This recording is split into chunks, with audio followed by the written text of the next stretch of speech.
2017 Macbook Air, where it doesn't turn on. Orange light on the charger, no power.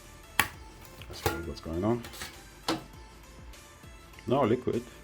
Let's test on our fancy charger.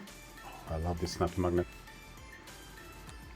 Only 20 milliamps, not pulling anything. It smells like a SMC problem. Oh, I'm missing some voltage here.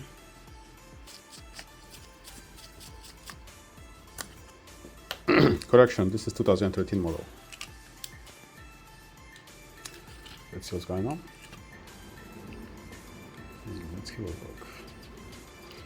If we look a bit closely over here, we can see that we have a little bit oxidation going on.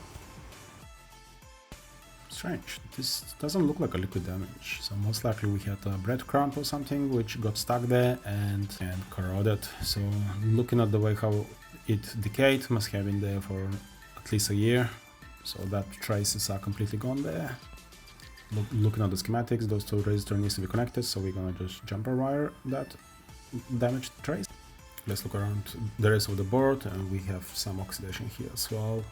So these resistors, let's resolder them, touch them up a bit, make sure that there's no oxidation, and let's fire it up. What's going on? What's going on? It's gonna turn on. Yes, so 0.56. That's a firing up current, and the system seems to be turning on. Let's assemble and have a look if it's gonna turn on.